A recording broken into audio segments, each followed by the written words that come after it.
Bonjour Renaud. Bonjour Alix. Bonne année. Bonne année à toi aussi. Merci, heureuse de te retrouver pour cette nouvelle année que nous allons parcourir jusqu'à la mi. C'est jusqu'en juin que nous sommes là. Moi. Alors, on va démarrer avec le président de la République qui propose un nouveau deal aux Ivoiriens. Qu'est-il ? Oui, c'est ce que Barassa Une, le quotidien, le matin. Après avoir décrypté le discours à la nation du chef de l'État à l'occasion de la nouvelle année, le confrère indique que le chef de l'État veut établir un nouveau pacte avec les Ivoiriens. Selon le confrère, ce pacte social va porter sur des secteurs essentiels tels que la paix, la sécurité, la cohésion sociale et la réconciliation. Toujours selon le matin, le président de la République a annoncé que le programme social du gouvernement se poursuivra, à souligner qu'il veut aller plus loin et plus vite pour des lendemains meilleurs. Situation socio-politique, l'Inter fait le point des différentes adresses de fin d'année à la nation. Le confrère propose une analyse croisée des messages de fin d'année et en ressort la substance dans son numéro de ce lundi 4 janvier 2021. Concernant celui du président de la République, le confrère a retenu cette phrase qui traduit toute la détermination du numéro 1 ivoirien, je cite « Je ne ménagerai aucun effort pour garantir la paix et la stabilité ». Concernant le leader du PDCI RDA, morceau choisi par le confrère, nous exigeons la libération des détenus politiques et militaires. L'Inter n'oublie pas de citer Soro Kigbafori Guillaume qui, selon lui, a fait une importante annonce et aussi le nonce apostolique qui a lancé un appel. C'est aujourd'hui que s'ouvre la période de dépôt des candidatures pour les élections législatives. Effectivement, c'est ce lundi 4 janvier 2021 que débute le dépôt des dossiers de candidature pour l'élection des députés à l'Assemblée nationale prévue pour le 6 mars prochain. Cette élection qui va permettre de renouveler l'hémicycle est la première à laquelle va prendre part l'ensemble des partis politiques ivoiriens depuis la crise de 2010. La période de réception de ces dossiers se referme le 20 janvier 2021. Plus de précisions dans Fraternité Matin de ce jour. On est tenté de dire candidat approché. Alors, on continue de parler de l'opposition avec le quotidien d'Abidjan de ce jour qui livre en exclusivité les dernières confidences de l'ex-président ivoirien Laurent Gbagbo. Oui, dans son numéro de ce jour, le confrère revient sur certains événements relatés par l'ex-président ivoirien, événements en lien avec la crise post-électorale de 2010.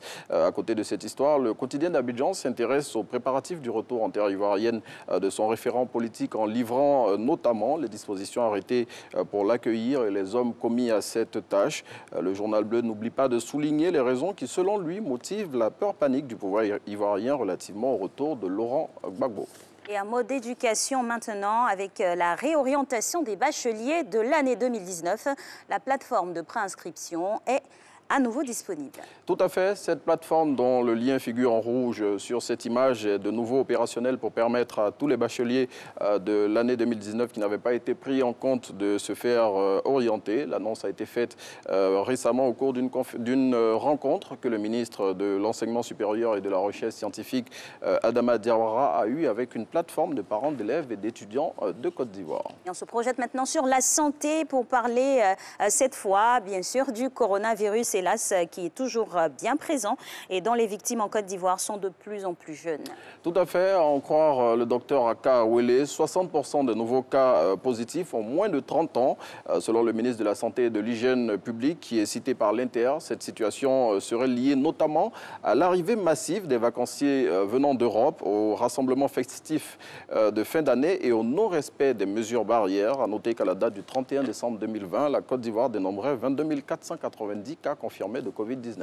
Et c'est le lieu de rappeler qu'il faut garder toujours la vigilance et respecter les mesures barrières pour se protéger. Alors, l'Église catholique de Côte d'Ivoire, Korogo, a un nouvel archevêque. Il s'agit de Monseigneur Ignace Bessi Dogbo. L'annonce de sa nomination a été faite par le nonce apostolique Monseigneur Paolo Borgia hier dimanche 3 janvier 2021 au cours de la messe dominicale à la cathédrale Saint-Jean-Baptiste de Korogo. Précédemment évêque du diocèse de Katiola, Monseigneur Ignace Bessi assurait parallèlement à ses fonctions l'intérim de l'administration de la province ecclésiastique de Korogo depuis la décision de Monseigneur Marie-Daniel Dadier le 12 octobre 2017.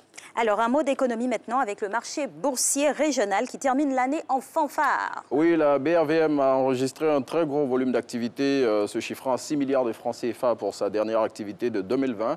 Le titre Ecobank Côte d'Ivoire a été l'attraction principale de ce jeudi 31 décembre 2020. Les meilleurs codes de cette journée ont été enregistrés par Filtisac Côte d'Ivoire et Aura Group Togo, tandis que les plus fortes des cotes ont été enregistrées, elles, par les titres Cetao Côte d'Ivoire et Air Liquide Côte d'Ivoire. Et ce dernier week-end fut très intense pour les populations, bien évidemment, à cause de la fête ou des fêtes de fin d'année. Vous nous proposez ici un chiffre qui résume la situation du week-end. 17 170, ce chiffre correspond au nombre d'agents des forces de l'ordre qui ont été déployés dans le district d'Abidjan pour assurer la sécurité des populations le week-end dernier à l'occasion du réveillon de la Saint-Sylvestre. Ces agents, selon Le Matin, ont permis aux populations de fêter dans la quiétude.